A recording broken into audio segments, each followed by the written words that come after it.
Accessible crisis communication. My name is Ola Balke, and I'm going to be the moderator for this session. And first of all, we will have a greeting from Camilla Waltersson Grönvall.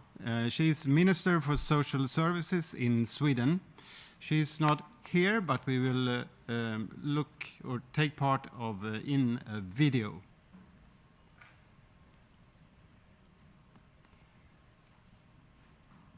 Ladies and gentlemen, colleagues, my name is Camilla Waltersson Grönvall, and I am the Swedish Minister for Social Services. I sincerely regret that I cannot attend in person, especially since the topic of this seminar is of utmost importance. The rights of persons with disabilities are not only essential in themselves, but also imperative to attain equal access to various human rights. As stated in the Convention on the Rights of Persons with Disabilities, states parties shall take all necessary measures to ensure the protection and safety of persons with disabilities in situations of risk. This includes situations of armed conflict, humanitarian emergencies, and the occurrence of natural disasters. I wish to highlight three important points on this topic. Firstly, in order to target all members of the community, the principle of universal design must be taken into account. Different perspectives, such as disability, need to be included. Disasters and emergencies affect everyone, and they can strike quickly and without warning. Crisis preparedness and crisis communication are therefore critical components of strengthening society's ability to prevent and manage crisis and conflict. Secondly, persons with disabilities need to be consulted and actively involved in the development and implementation of national and local strategies.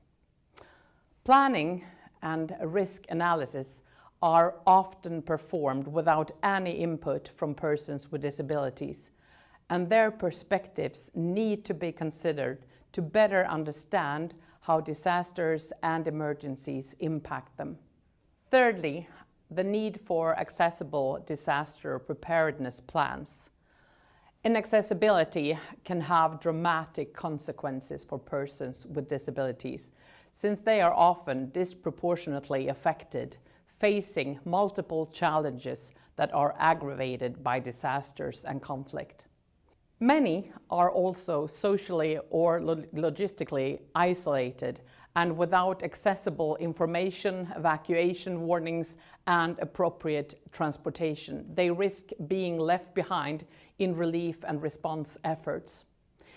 In Sweden, we have seen first-hand failures regarding accessible communication during crisis. For example, during the 2017 terrorist attack in Stockholm and the COVID-19 pandemic. However, thanks to our active disability movement, the government was made aware of the challenges, and several measures have been taken to make sure that a disability perspective is considered in crisis preparedness and crisis communication. Before concluding, I would like to highlight that crisis preparedness is one of the 12 prioritized areas in our national disability strategy. Furthermore, the Swedish Civil Contingencies Agency, which is responsible for crisis preparedness, must report annually on the consultations with the disability organizations. These are important steps towards accessible crisis preparedness and crisis communication. Thank you for your attention, and I wish you an interesting and inspiring side event. Thank you very much. Even if you cannot hear us right now, Camilla, we want to thank you very much for this presentation of this starting speech of this session. Next, and now it's very important since this is a joint Nordic event, we would like to have our Nordic friends in the very beginning of the session. And next in turn is Anita Hörby. She is Head of Division Legal and International Affairs, Ministry of Social Affairs, Housing and Senior Citizens in Denmark. And she will give a short presentation on Danish policies and strategies on accessible crisis preparedness and crisis communications. The floor is yours. Thank you so much for the floor and for organizing this Nordic side event on crisis management. My short presentation today will focus on how Denmark handles some of the challenges facing persons with disabilities during COVID-19. In Denmark, COVID-19 caused many extraordinary challenges for persons with disabilities. It was difficult for many to adjust to a new and very unpredictable everyday life in lockdown. A large group of citizens with psychological and physical disabilities lost their well-known routines and established communities due to the imposed restrictions. Many persons with disabilities living at home or in residences could no longer have visits from relatives due to the new health measures established by the authorities. As a consequence, many persons with disabilities ended up feeling lonely, anxious, or had a general feeling of dissatisfaction. The restrictions also worsened some of the already existing challenges for persons with disabilities. To combat these challenges, the government and all the political parties in the Danish parliament entered into an agreement in the early stages of COVID-19, consisting of several initiatives. The purpose of the agreement was to ensure special support aimed at reducing some of these challenges affecting both socially vulnerable children and adults, and also persons with disabilities. One of the very important initiatives in the agreement was to implement several partnerships across authorities, civil society, cultural institutions, private actors, and the public sector. The partnerships had the task of developing initiatives that would counteract loneliness, vulnerabilities, and support socially vulnerable children, young people, and persons with disabilities. Furthermore, these partnerships had to collect and convey new knowledge and experiences to the public through general guidance, good examples, and new ideas on how to handle specific challenges facing the municipalities, professional staff, and other actors. This could, for example, be new knowledge and availability of digital solutions. And also in 2022, the government and several other political parties decided to prolong these partnerships due to the valuable experiences from the work and the impact it had had during COVID-19. The imposed COVID restrictions help protect vulnerable persons from infection and serious illness, while the partnerships contributed to the reduction of loneliness and dissatisfaction among persons with disabilities. The partnerships had ongoing discussions on how to combat loneliness and dissatisfaction and contributed with new knowledge that the government could use to implement new initiatives. One initiative from the government was an exemption rule to the assembly ban that was part of the COVID-19 restrictions.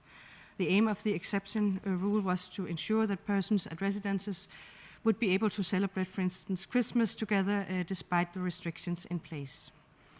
This Nordic side event is a unique platform to share experiences and gain knowledge on how to solve some of these challenges, such as crises that emerge during crises such as COVID-19.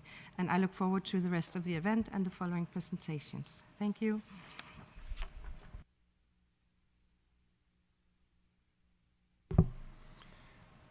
Thank you very much, Anita, and that was very interesting to listen to the Danish situation. And now we will turn over to Norway, and we will be listening to Mr. Even Alexander Hagen, State Secretary, Norwegian Ministry of Culture and Equality. And he will give a presentation of the Norwegian policies and strategies on accessible crisis preparedness and crisis communication. Yes? Thank you. Thank you for inviting me, and I'm very pleased to be here. This side event raises an important issue, ensuring the safety and security of persons with disabilities in situations of war, emergencies, and natural disasters. This discussion is crucial as it directly impacts the lives of millions of people worldwide. CRPD emphasizes that the persons with disabilities have the right to life, safety, and protection in all circumstances, including during emergencies. Respecting these rights is fundamental to the dignity and well-being of persons with disabilities. As we gather here, we stand united in our commitment to ensuring that no one is left behind, particularly in times of crisis. We have to take care of the most vulnerable. People with disabilities face increased risks due to barriers in communication, mobility, and access to emergency services. Ensuring their safety is not only a legal obligation, but a moral imperative. As we also heard from Sweden and Denmark, we learned valuable lessons on crisis preparedness from handling the corona crisis. In 2023, the Norwegian government obtained a report from an independent committee on the authorities' handling of the COVID-19 pandemic. Citizens with disabilities reported that reduced access to services during the pandemic led to a decline in functional abilities and worsened physical and mental health. The committee criticized municipal authorities for denying residents of institutions and houses the chance to receive visits from their closest family members. Infection control measures disproportionately affected children and young persons with disabilities. We have to prepare so that doesn't happen again. As we discuss emergency preparedness and safety, I want to draw your attention to a critical aspect often overlooked. Persons with disabilities are often excluded from emergency planning processes.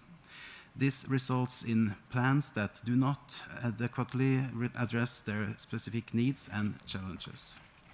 Our emergency alert system play a pivotal role in safeguarding lives during crisis, but they must be designed with inclusivity in mind. As an example, the Norwegian emergency SMS service allows individuals who are deaf, hard of hearing, or speech impaired to directly contact emergency call centers via text messages. This feature ensures that vital information reaches those who might otherwise miss out. Inclusive emergency preparedness strengthens the resilience of entire communities. Ensuring the safety and security of persons with disabilities during emergencies is a fundamental aspect of upholding their human rights. When the needs of persons with disabilities are met, the overall effectiveness of emergency response is enhanced, benefiting everyone. So Norway is dedicated to continuing its efforts, fostering international cooperations, and sharing best practices to create a more inclusive and resilient world for all. Thank you very much.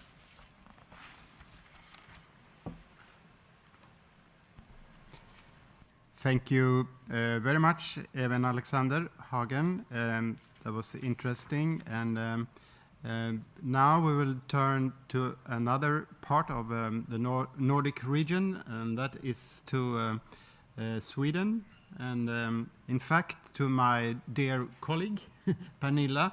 We're working in the same agency, the Swedish Agency for Participation. Pernilla Börjesson, she is head of division, and she will give a presentation on accessible crisis preparedness and crisis communication, and what we have learned in recent years and what remains to be learned. And she will give an example from Sweden and put it into a more, in somehow a more local, the local circumstances. So the floor is yours, Pernilla. Thank you, Ola. I'm going to start with some statistics worldwide about crisis preparedness and disabilities. An estimated 1.3 billion people, or 1 in 6 people worldwide, experience significant disability. And 71% of persons with disabilities do not have an individual preparedness plan for disasters. 13% of persons with disabilities have no one to help them to evacuate. And about 85% of persons living with disabilities have not participated in community disaster management and risk reduction processes in their communities. And some more statistics.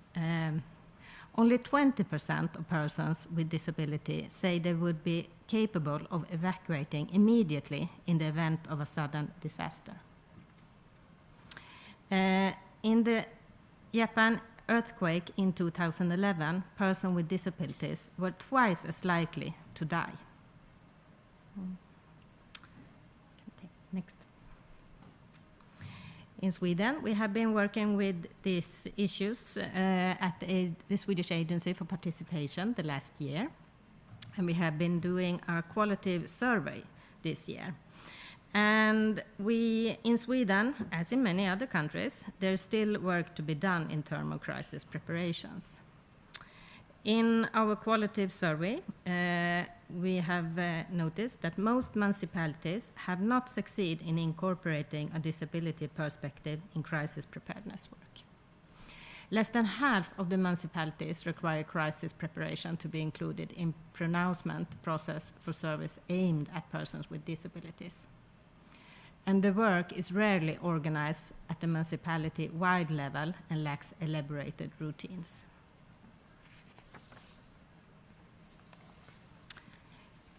The issue of the disability perspective is considered important by all municipalities in Sweden, but it's not always seen as a part of the area of the responsibility for crisis preparedness coordinators. And persons with disabilities are rarely involved in emergency preparedness planning, which limits the ability to contribute valuable perspectives and needs. And a quarter of respondents with disabilities lack information on how to prepare for crisis and war. And as Camilla Waltersson Grönvall talked about, the principle of universal design in crisis preparedness. And you know, as according to the CRPD, states may take all necessary measures to ensure the protection and safety of people with disabilities who are in risk situations. And it's important for crisis preparations to take in account the needs of persons with disabilities. And I think the most important aspect is to always include the disability perspective, always. From an accessibility planner's point of view, it is crucial to get knowledge from actors who meet or represent target groups with different types of disabilities, to collaborate with actors who have expert knowledge in the field. And some Swedish examples. During the pandemic period, the Swedish Agency for Participation had a national mission to provide all target groups with accessible information in all formats needed. And we have also a very interesting research project between Chalmers University of Technology in Gothenburg and Lund University of Technology. This research project is financed by MSB, the Swedish Civil Contingency Agency. They looked in how persons with disabilities can be transformed from passive recipient to active resources in the crisis management system. And finally, some suggestions from us in Sweden. It would be helpful to designate national agencies to provide methodological support from municipalities, guiding them in incorporating disability concerns in their crisis planning efforts. We think it's also crucial to coordinate crisis planning efforts with other groups of risk to ensure a comprehensive approach to preparedness and acquire international research and knowledge in all the crisis planning. Thank you.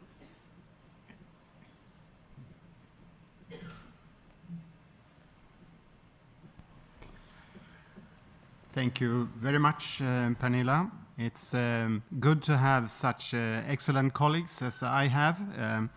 And now, after we have had a very compact Nordic block in the beginning, we will turn a little bit out to Europe and then later on we will turn back to the Nordic region, and then we will turn out to the wild world, and then we will continue. But as a start, and now it's not Immaculada Porero, Placencio Porero. No, Porero Placencia? Placencia Porero. Placencio Porera, sorry. Because she couldn't make it, she has many things going on at the same time right now. So instead, her colleague, Lucy Davoine, yeah. She is from DG Employment in the EU Commission, Social Affairs and Equal Opportunities. And she is going to give a presentation named Accessibility in European Commission, Crisis Management and Solidarity Strategy, and or in the European Accessibility Act. Please. So thank you very much for the floor. Crises are becoming increasingly complex and difficult to handle, as shown by the COVID-19 pandemic. They rarely stop at borders, and easy-to-fix solutions are very rarely found. We know that in this situation, those hit the hardest tend to be persons in already vulnerable situations, including persons with disabilities. I said by a previous panelist, persons with disabilities are more likely to be excluded from emergency response measures, and the design and delivery of assistance continues to be insufficiently adapted to the needs of persons with disabilities. When there is a lack of disability perspective in emergency planning, we risk creating situations where persons with disabilities cannot enter shelters, hear alert signals, or evacuate buildings. Moreover, disability can intersect with other barriers to inclusivity, such as gender, age, or ethnic origin, making persons even more vulnerable and needs more complex. The European Union and its member states have already established cross-border cooperation and solidarity mechanisms to effectively manage crises and protect people.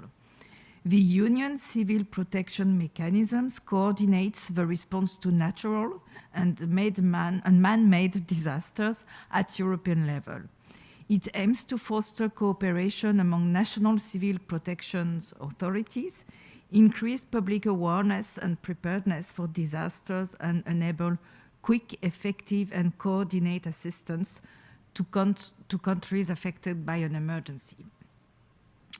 The mechanisms gather the 27 European Union member states and 10 participating countries. And its work is carried out through funding, training, and exercise program. Essential to the work is the consideration of the needs of people in vulnerable situations, including persons with disabilities.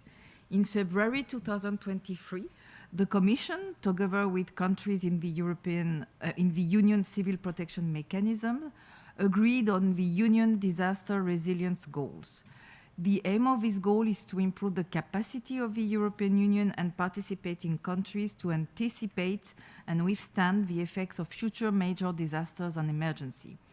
Inclusive disaster risk management is a crucial part of the goal, and it is one of the horizontal principles that underpin the goals. According to the inclusivity principle, the specific needs and drivers of vulnerability of people, including persons with disabilities, should be taken into account in the work to strengthen disaster resilience in the area of civil protection. The 5 Union disaster resilience goals focus on different parts of civil protection: anticipation, preparation, altering, response, and security. Within each goal, a disability perspective should be included. For instance, related to the first goal on anticipation, it is crucial that the particular risks faced by persons with disabilities are taken into account in risk assessments. Related to the third goal on alerts, member states should ensure that public warning systems are inclusive and adapted to the specific needs of persons with disabilities. Warning messages should be accessible, clear, and actionable. The Union Civil Protection Mechanism supports projects that implement new technical solutions of civil protection, and the so-called 112 emergency centers to visualize the location and specific needs of persons with disabilities. Furthermore, the European Union Electronic Communications Code requires the emergency number 112 to be accessible to persons with disabilities, for instance, through the use of video or text support. In addition, the European Accessibility Act requires those answering 112 calls to be able to answer in an accessible way. The Act also contains provision for the accessibility of phones and other communication devices. In addition to accessible emergency planning, the European Union also strives to render its humanitarian aid inclusive and accessible to persons with disabilities. In 2019, the Commission published an operational guidance on the inclusion of persons with disabilities in EU-funded humanitarian aid operations. The guidance gives partners and staff tools to assess and remove the barriers preventing meaningful access and full and effective participation of persons with disabilities in humanitarian assistance and protection. It also looks specifically at data collection and measuring disability inclusion. In 2023, over 50% of projects mainstream disability, and over 6% included targeted support for persons with disabilities. We are continuously working to improve these numbers. Including humanitarian aid, emergency response and planning is an essential part of creating a society where persons with disabilities can participate on an equal basis with others. It is key that we exchange on good practices and experience to inspire and support each other in this work. I would like to thank Sweden and the Nordic Council of Ministers for choosing this highly and timely relevant topic. Thank you.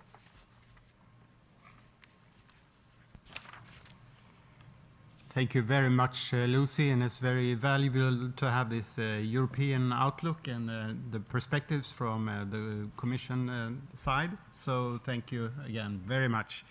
And now we are, from this small escape to the European landscape, we are still in Europe, but we are turning back to the Nordic region, and we will listen to Päivi Nurmi Koikalainen. She is team leader and chief specialist from Welfare State Research and Reform Unit, Disability in Society team in Finland. And she will give us a presentation on accessible information, how it contributes to preparedness for emergencies and crisis. And also she will give an example of new guideline support for coping of people with disabilities and migrants in various disruptions and emergencies, in serious disruptions and emergencies, sorry. So the floor is yours, Päivi. Thank you, and thank you that I have the opportunity to be here. It's very important issues now we are talking about. During the COVID pandemic-19, we launched in Finland a development project aimed at ensuring the survival of persons with disabilities in exceptional circumstances. The project was led by disability organization, the Finnish Association on Intellectual Disabilities, and also involved various authorities and other disability organizations, of course. Although in this project, challenge related to COVID, we soon realized that there are numerous other situations where so-called ordinary life can be disrupted. For example, some other disease and snowstorms, power outages, etc. So as a result, the project we produce a comprehensive description of how individuals, communities, authorities and other actors can prepare in advance for various exceptional circumstances. Next. There is a photo from Finnish street. There is a snow. Last year we did have in Helsinki, which is a short part of Finland, almost 6 months, during the 6 months snow, sometimes very much. So we have little problems. But I think that it was also in Sweden sometimes. So, of course. So we find out during the result. The result can be divided from that project 3 categories: communication and information sharing, cooperation between different actors, and ensuring the functional of services.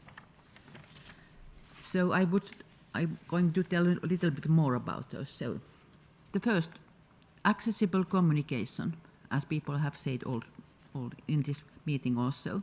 In communication, diversity and equality must be emphasized. Everyone must receive the same information, and necessarily, so if so-called special messages must also be considered. We in Finland we have Sami people who are using Sami languages. Actually, 3 different kind of in Finland. I think in the Nordic countries there are 5 different Sami languages. So there is in this slide there is image that shows text in Sami language. This is Koltta Sami for actually, and it's about power outages, because we find out that people didn't know how to going on when there is a power outage.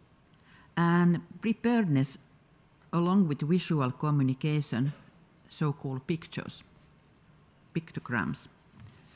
So next slide, please. The second one was cooperation. Cooperation between authorities and disability community is important and should be implemented even before challenges arise. Continuity and interaction are part of effective communication. And we learn during the COVID-19 that it's very important that communication from different authorities should be consistent in exceptional circumstances. There is a photo where is a man using sign language. This is one of our main ideas. The next slide, please. And securing services. Last but not least, our services and their functionality in exceptional situation. It's very important to identify individuals who need special arrangements in those circumstances. To assist with this, interview form was created for use in service planning. It was very interesting, and we hope that we can use them from the statistic way, of course. Workshops focusing on preparedness organized with disability organizations and authorities prove to be very useful. In addition to service planning, self-preparedness, what can I do myself, emerge as an important issues. The most important, what can I do myself? There is a picture in this slide where a woman is using wheelchair and she's buying something. I hope that she's buying more water or some other things beforehand, because people must know what they can do themselves. So, next slide. If you want to know more, there is more information also by English, and we have some brochures also, so don't hesitate to contact or go to find out. Thank you.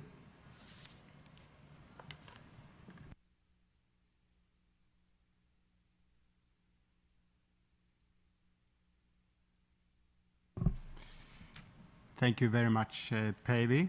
That was interesting to have a very concrete case to see how you're tackling the problems in Finland. So that was nice, and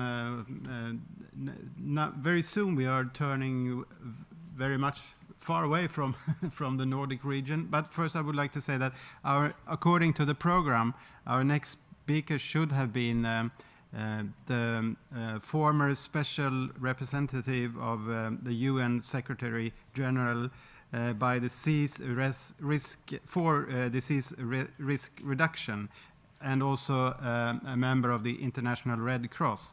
Her name is Margareta Wallström, but she is not able to make it to come here, and that was a very late cancellation. So that means that we have some extra minutes, maybe, since this program is very filled with presentations. From the beginning, it was a risk that we wouldn't be able to get any questions, if you have any questions in the audience. But now, since we probably will have a few minutes left in the end, maybe you can think of if you have any questions to ask anyone here in the panel at the stage. But next person is now we're turning from. We had Nordic, we have European perspectives, and now we're really traveling out in the world, and we will listen to Sawalak Tangkwai. She's a member of the steering committee on rights of people with disabilities, and she will give a presentation on human rights in emergencies, accessible crisis preparedness, and crisis communication. And it's connected to Article 21, Situation of Risk and Humanitarian Emergencies, the Convention of the Rights for People with Disabilities, of course. The floor is yours. Thank you very much. And first of all, I would like to thank the organizers to invite me to join this very important dialogue. Good morning, distinguished delegates and my dear friends. Even I am not Nordic, but the issue itself is internationally. And as the Committee on the Rights of Persons with Disability, we are really, refer to the human rights instruments when we are talking about the emergencies situations. In the context of risk and emergency, persons with disability are at risk of harm from the adverse effects of any kind of risk, armed conflicts, natural disaster, and climate change, because natural and man-made hazards have both a direct and indirect impact on the effective enjoyment of a wide range of human rights for everyone. However, persons with disability have more experiences to those impacts differently and more severely than others. For example, sudden onset natural disaster and slow onset events can seriously build a negative impact on the access of persons with disability to food and nutrition, safe or clean drinking water and sanitation, healthcare services and medicines, education, training, adequate housing, access to decent work, forced migrations, and refugees. Due to the fact the majority of persons with disability live in poverty, so they will continue to experience the worst effects of post-natural and man-made hazards, responsive policy, programs, and services through a loss of income and livelihood opportunities, displacement, hunger, and adverse impacts on their health, such as malnutrition, non-communicable diseases, respiratory conditions, and infectious diseases. And multiple and intersecting factors of discrimination related to gender, age, and displacement, indigenous origins, or minority status can further heighten the risk of persons with disability experiencing negative impacts.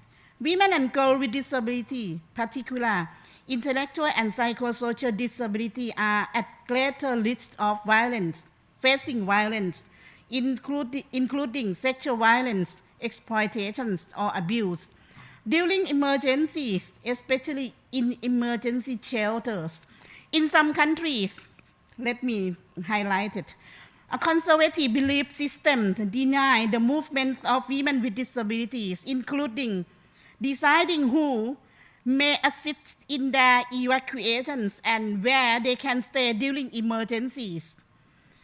then placing them at increased risk of harm from the adverse effects of emergency situations.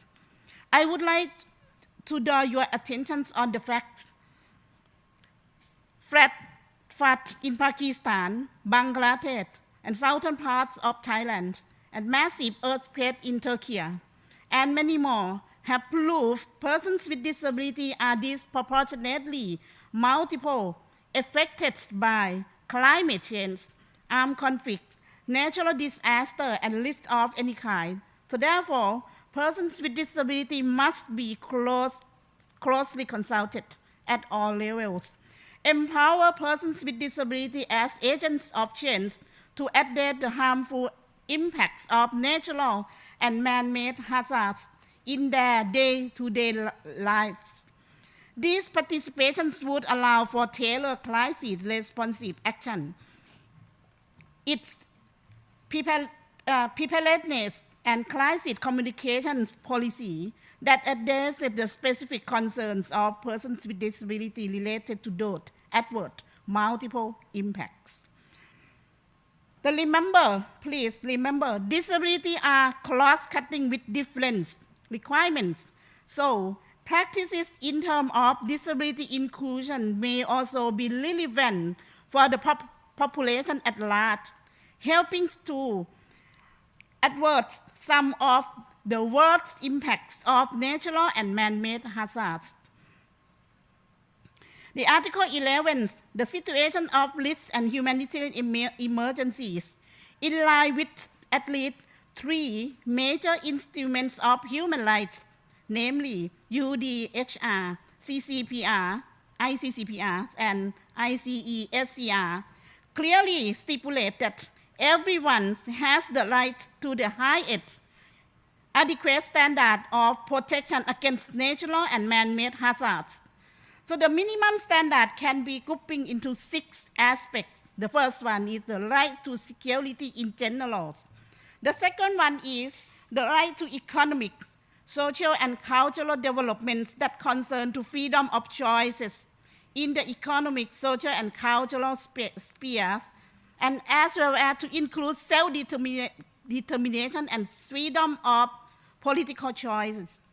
The third one, right to an adequate standard of living, include the right to housing, and also the followed by freedom from hunger, and also the right to health and safety at work, and also the right to be healthy. These 6 minimum standards should be interpreted in a meaningful way. Please allow me to example for a couple minutes. The adequate food to eliminate hunger must be recognized when every man, woman, all trans women, LGBTIQ, and child, with or without disability, living alone or in the community with others, has physically and economically access at all times to adequate foods or means for its procurement. Adequate foods should not be interpreted in a narrow or restrictive sense, which equates with a minimum packet of like calories, proteins, or other specific nutrients. And the second example, health is significantly not seen as a state of complete physical, mental, and social well-being.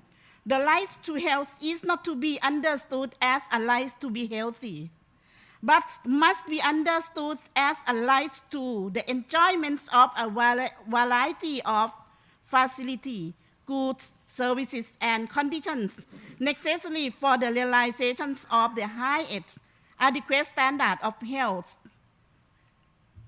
And this emphasis of, interrelated, interconnected, and essential elements of the right to health, or covering the availability of healthcare, its acceptabilities, and qualities, It also explains what is required to ensure other subsidiary health perspective contained in the right to health to be healthy.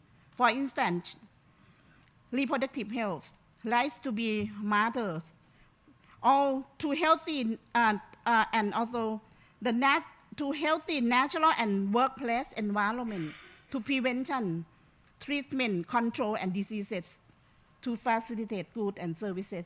For the buildings and accessible disaster communication system is also the important, because a sustainable communication system must be accessible to all in a various forms and formats that I don't have to go to the detail as my friends already talk about it. And also a crucial step in making a crisis communications accessible is a building accessible websites for communication during crises. So these crisis communication web pages can act as a hubs of information before, during, and after crisis. In conclusion, the CRPD concerned about the difficult conditions faced by persons with disability who are subject to multiple forms of discriminations on the basis of race, color, sex, language, religious, political, or other opinion, national, ethnic, indigenous, or social origin, property, birth, age, and other status. So through the ratification of the International Human Rights Treaty, the government undertakes to put in place domestic measures and legislation compatible with their treaty obligations and duty, where domestic legal proceedings fail to address human rights abuses. Mechanism and procedure for individual complaints or communications are available at the regional and international level to help ensure that international human rights standards are indeed respected, implemented, and enforced at the national level in the context of risk and humanitarian, national disaster and humanitarian inactions. Thank you. Thank you very much, Sawalak, and for this very interesting journey out in the true global context. That was really nice to listen to your experiences in this field. Now we are going to have some reflections from the disability organizations in Sweden, and not only reflections of what have been said so far, but also some conclusions. And first is Marina Karlsson. She is from the Disability Rights Federation. And secondly, well, I will give the introduction for the next speakers after you, Marina Karlsson. Please. Thank you so much, Ola. Dear all, thanks for input from several speakers today, and thanks for best practice examples. They enriches, strengthens, and inspire development in the area. All speakers agree that there is great need in the area. There is potential for improvement and inclusive planning. There is work to be done. We need to do it together from the start all the way to the desired result and goal. No one left behind. Unfortunately, despite point efforts, we still have a long way to go to systematically include crisis, preparedness, and routines that work when a crisis arises. Regardless of whether it is a new pandemic, environmental disaster, terrorist threat, or war. Threats that exist worldwide, including Europe. Civil society has raised a number of challenges in our alternative report to the UN in January, including that we have not learned from the major shortcomings in connection with the pandemic. Authorities lack knowledge of available shelters. Only every other municipality states that they have an evacuation plan for special accommodation, and anxiety and the insecurity increase among people with disabilities when the individual responsibility to be prepared in crisis and war is emphasized without clear plans and accountability. In the recommendations from the CRPD committee from April, Sweden is urged in several areas to tighten laws and create action plans.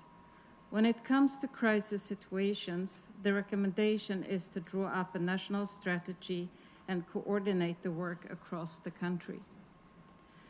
We look forward to Public Comment 9 to support the continued process of creating inclusive preparedness and ensuring that there are nationally coordinated plans to protect people with disabilities in crisis situations. Thank you. Thank you. Thank you very much, Marina.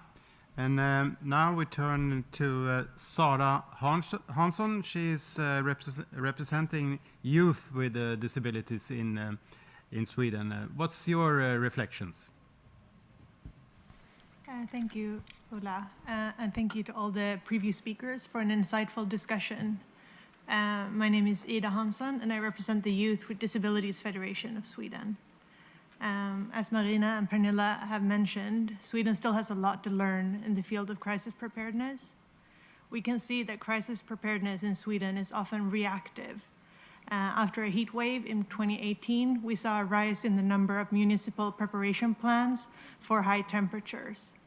After the COVID-19 pandemic, we saw a rise in the number of crisis plans. Now, just a few years after the end of the worst times of the pandemic, the number of plans is decreasing again. This is not acceptable. These plans should be in place before the extraordinary happens. The time for planning is never when the extraordinary has already happened. But this is also a disability-specific issue. Crisis preparedness is a very current topic in Sweden, which makes the decrease in crisis preparedness for persons with disabilities all the more noticeable. Disability perspectives need to be included in this work from the beginning. We cannot continue to segregate these issues. There is an attitude that disability perspectives is an additional area, that it should be defined in a separate document, or that the expertise should be brought in by a specialist. We cannot continue to work this way. The regular crisis preparation work needs to be norm critical. Will everyone be able to take part of this crisis communication? Will everyone be able to access this shelter? Is there someone that we haven't included? The principles of universal design applies here too. In the moment of crisis, this needs to be planned for already. Persons with disabilities and the people around them, they want to participate, both in the planning and in the moment of crisis. Please give us the tools to be able to do this. We can see that new technology offers new opportunities. For example, in Sweden, we can communicate with emergency services via text, and some emergency messages are communicated via text notifications on our phones. But there is still more to be done. There is still a lot of prejudice and ableism in crisis preparedness in Sweden and around the world. For example, I've heard a recent example from a medical school in Sweden. In the class on emergency medicine and disaster response, these medical students were taught to skip over persons with disabilities and instead give aid to able-bodied persons, as they would have a better quality of life and a better chance of survival. This scares me. In times of crisis, the way we view human life becomes apparent. When we plan for the future, we have to plan for a future in which persons with disabilities exist. We will still be here. If our crisis plans cannot account for human diversity, are we really prepared? Thank you. Thank you very much, Ida. And now, as the last representative from the disability organization, Niklas from a visually impaired organization, what's your reflection? Thank you, Ola. Ladies and gentlemen, As we heard from all speeches here, there's still a lot to do for emergency preparedness for people with disabilities. And I want to share some important proposals from us at the Swedish Association for Visually Impaired. Our proposals aim to make sure everyone gets the help they need. First, we suggest that the government should make emergency plans the same everywhere. We recommend including people with disabilities in all plans. This way, everyone is treated fairly. We propose creating a national system to find and help people with special needs during emergencies. People should be able to sign up to get the right support they needed. We suggest the service that gives important information in ways everyone can understand, like large print, audio, or braille. An agency can manage the service to ensure everyone gets the information they need. We recommend making checklists for people with disabilities to help local authorities plan better and support vulnerable groups during emergencies. Digital tools are very important during emergencies, but many visually impaired people find them hard to use. We suggest regional services teach them how to use these tools, and that a national authority ensures everyone is included. Local government needs to include people with disabilities in their plans. We propose setting up volunteer groups everywhere to offer trusted support, with volunteers trained to understand different disabilities.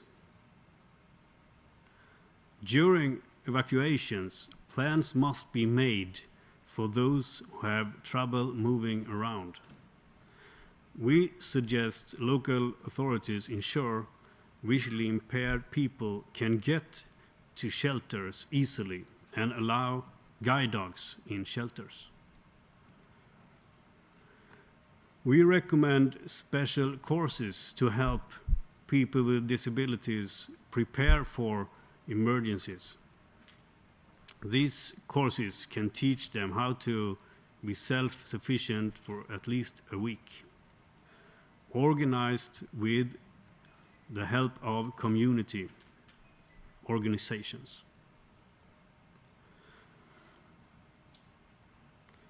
The pandemic showed extra problems for visually impaired people.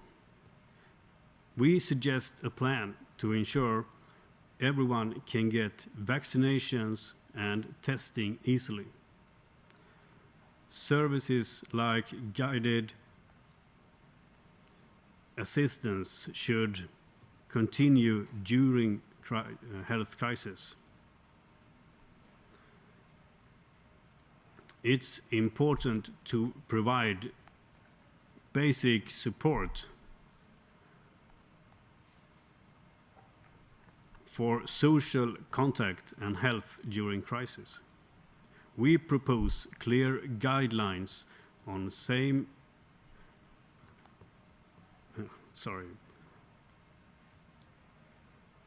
guiding practices to reduce infection risks and ensure that support continues. In conclusion, we at the Swedish Association of the Visually Impaired believe we must include people with disabilities in all emergency plans.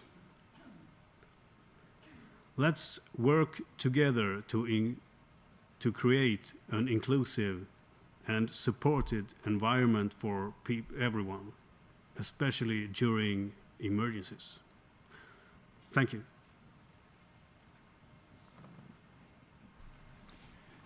Thank you very much, Niklas. And now we have a few minutes, but just a few. If some of you in the audience, someone has a question, please raise your hand.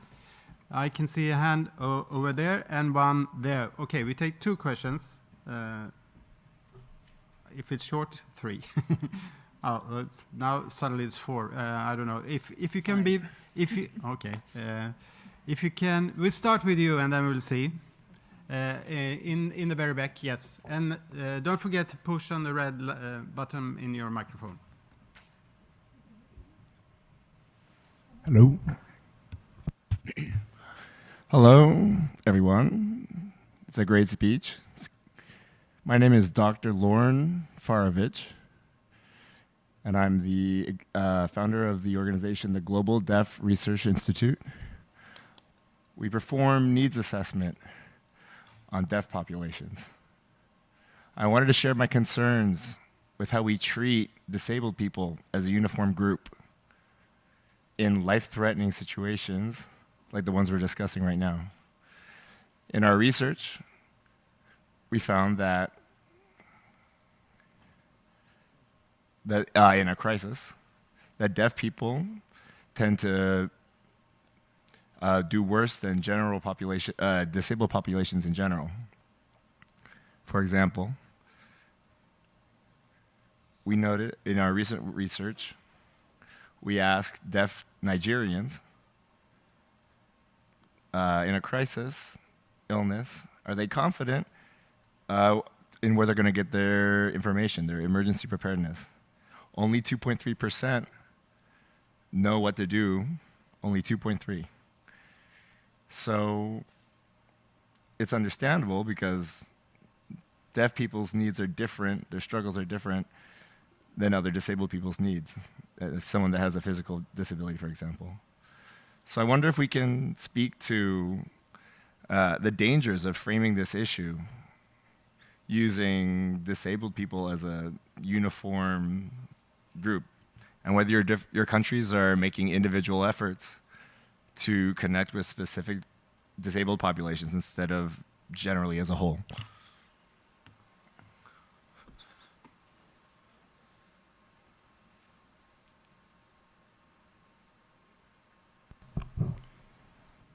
Thank you very much for that comment and question. Do anyone in the panel has comment on this? No? Okay, but anyway, thank you very much. I think since we only have a few minutes, we cannot let everyone who raised their hand say something, but it was one more hand somewhere over there. But yes, you.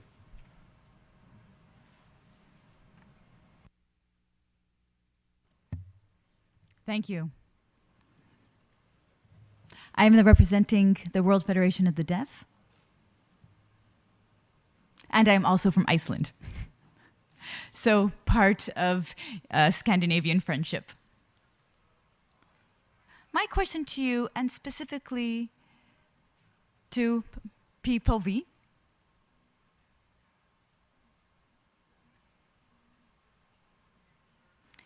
you mentioned 5 different indigenous languages.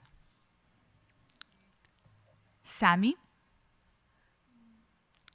But I am wondering, my Scandinavian friends, have you also included sign languages in those languages? Thank you. Thank you for that very short and concrete question. Over to you, Päivi. Thank you. And of course, we use sign language in every part and try to make everything to sign language. During the COVID pandemic, in our institution, make some vacation, how people can get those COVID treatment, so they were using Sandu languages all the time. So that's the part of our think about it. And of course that the doctor, I don't remember the name, the back, asked something that we don't think that people are the same, disabled people are the same. They are individuals. And that's why we must make that way that people must know themselves what they need, the basic, and then go on. Because in Finland we have only 5.5 million people, and we are unique, all of us.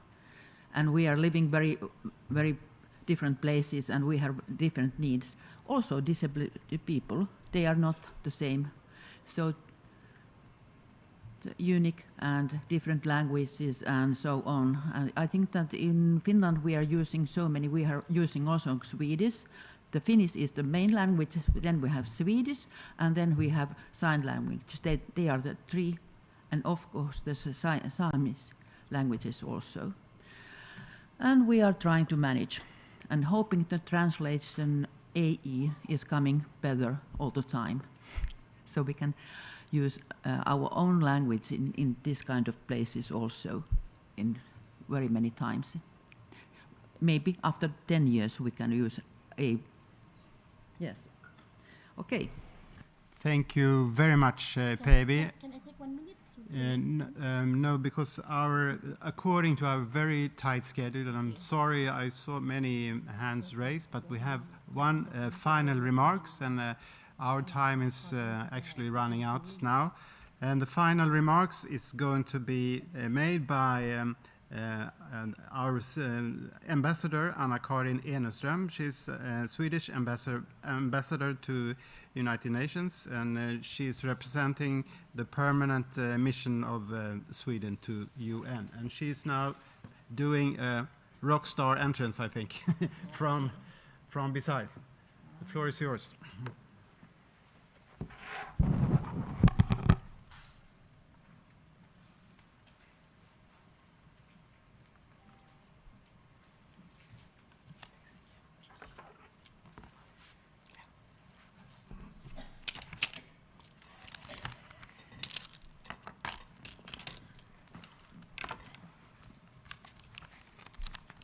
Thank you very much. Very happy to be here with you today.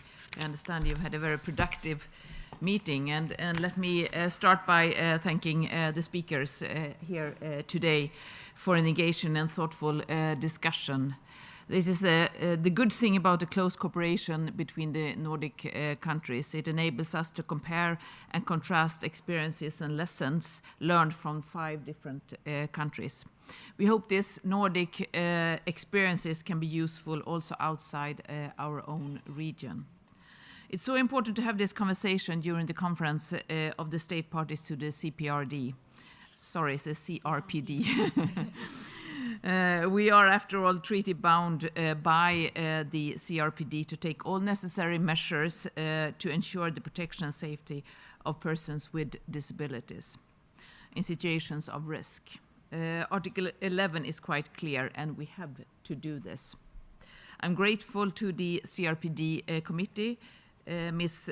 Tonkai, participating today, and for so clearly anchoring the conversation in the convention. And allow me here also to highlight the great work that the former UN Special Rapporteur, Gerard Quinn, who did a whole series on the topic, and Article 11. It was great to also hear from other crisis response professionals, and most importantly, the civil society groups working with disabled persons' rights. My takeaway from today's discussion are pretty straightforward. First, at the most fundamental level, societies and communities that are inclusive to begin with are better prepared for the challenge of devising disability-inclusive systems that work in times of crisis. Accessible infrastructure and well-functioning lines of communications to all groups in societies are key in everyday life and become absolutely critical in an emergency. Second, but this on its own is not enough. The crisis that we have seen in the Nordic countries in the past decades, and I understand you have discussed several of them, have been rather limited in scope compared to other places in the world. We pride ourselves on a good social welfare net and inclusive disability policies. We still fail the disability community in Sweden, for example, during the pandemic. Third, we heard many similar examples here today on how disabled persons can be excluded. Non-accessible crisis information leaves people uninformed about ways to protecting themselves. This breeds insecurity. It has an impact on the individual, but it also has a knock-on effect of the rest of your crisis organization. The easiest way to strengthen our preparedness is to simply include persons with disabilities and or their representative organizations in crisis planning. And again, this is not something that states need to do only out of kindness or of their heart. If you have signed and ratified the CRPD, it's actually an obligation. Crisis response actors have to begin to see persons with disabilities as a key resource that help us improve our system. They are able to identify weak points in response plans. There are solutions that will help reaching out to older persons and to children as well. Communication, of course, is a big part of it. People with impaired hearing or sight need to be able to quickly digest and respond to information. This is what I wanted to say to conclude this meeting, and I hope you all will have a continued good conference here in New York, and thank you so much for this very good and important discussion. Thank you.